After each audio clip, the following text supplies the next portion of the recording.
സ്വന്തമായി ഉണ്ടാക്കി സ്വന്തമായി സൂപ്പർ എന്ന് പറയാൻ എന്നെ കണ്ടേ പറ്റും. മാനിറച്ചി റെഡി. ലുലുവിൽ പോയപ്പോൾ മാനിറച്ചിന്ന് കണ്ടപ്പോൾ ഒന്നും നോക്കില്ല, പൈസ എറിഞ്ഞ് മേടിച്ച് 35 ദിർഹംസ് ആയി. പക്ഷെ എന്നാലും ഞാൻ ആദ്യമായിട്ട് കഴിക്കാൻ പോകുന്ന സാധനമാണ്. ഉണ്ടാക്കാം നമുക്ക്. നമ്മുടെ മീറ്റ് ആദ്യം ഇട്ട് കൊടുക്കാം. ഉപ്പ്, മഞ്ഞൾപ്പൊടി, ക്രഷ്ഡ് കുരുമുളക്, ചില്ലി നമ്മുടെ കാശ്മീരി ചില്ലിയാണ് ഇട്ടേക്കണേ. നമ്മൾ ഡ്രൈ ആയിട്ട് വെക്കുന്നതുകൊണ്ട് വെള്ളം അധികം ഒഴിക്കണ്ട. അത് നമുക്ക് കുറച്ച് വെളിച്ചെണ്ണ ഒഴിച്ച് കൊടുക്കണേ. ഇച്ചിരി വെള്ളം ഒഴിച്ച് കൊടുക്കാം കേട്ടോ.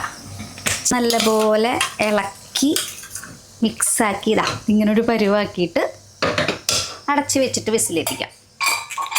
നമുക്കൊരു 5 വിസിൽ കേൾപ്പിക്കാം. എന്നിട്ട് നമുക്ക് നോക്കാം. നമ്മുടെ മാൻ 5 വിസിൽ കേട്ട് മാറ്റി വെച്ചിട്ടുണ്ട്. നമുക്ക് ആ നേരം കൊണ്ട് സവാള വഴറ്റാം. പകരം നമുക്ക് ഇന്നത്തെ ഇഞ്ചിയും ഗാർലിക്കും വേപ്പിലയും കൂടി ഇട്ടൊന്ന് വഴറ്റി കൊടുക്കാം. ഒന്ന് വാടി കഴിയുമ്പോൾ നമുക്ക് ഈ സവാള കൊടുക്കാം. ഞാനിതിലേ ഒരു സാധനം ഇടാൻ മറന്നുപോയി, ജീരകം. അത് നമ്മൾ ആദ്യം ഓയിൽ ഒഴിച്ചിട്ട് മറ്റേ ഗാർലിക്കൊക്കെ ഇടുന്നതിന് മുമ്പായിട്ട് ഇട്ട് കൊടുക്കണം. പെരുംജീരകം ഉണ്ടെങ്കിൽ പെരുംജീരകം ഇട്ടെടുത്തോട്ടോ. പിന്നെ സവാള വഴറ്റി കഴിയുമ്പോൾ നമുക്ക് പൊടികളിടാം. കാശ്മീരി ചില്ലി, മഞ്ഞൾപ്പൊടി, മല്ലിപ്പൊടി, മസാല. ഉപ്പിടണ്ടേ. പൊടി കരിയാതെ നോക്കണേ. ലോ ഫ്ലെയിമിൽ ഇട്ടാൽ മതി കേട്ടോ. ഇനി നമുക്കിതിലേക്ക് ഒന്ന് മൂത്ത് കഴിയുമ്പോൾ ഇതിൻ്റെ തന്നെ കുറച്ച് ഗ്രേവി ഒഴിച്ചു കൊടുക്കാം.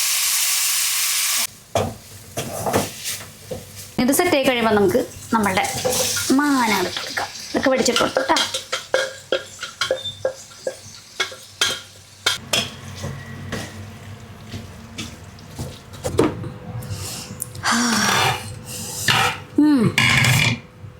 ബീഫിൻ്റെ പോലത്തെ മണമൊന്നുമല്ല. മാനിന് പിന്നെ ബീഫിൻ്റെ മണം ഉണ്ടാവോ എന്നുള്ള കമൻറ്റ് ഞാൻ നിരോധിച്ചിരിക്കുന്നു. ഒരു പ്രത്യേകതരം മണം.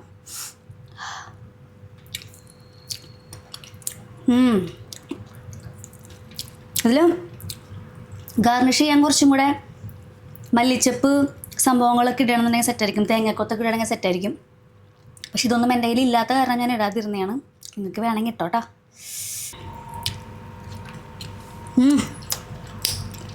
സൂപ്പർ. മേടിച്ചിട്ടുണ്ടായിക്കോട്ടാ.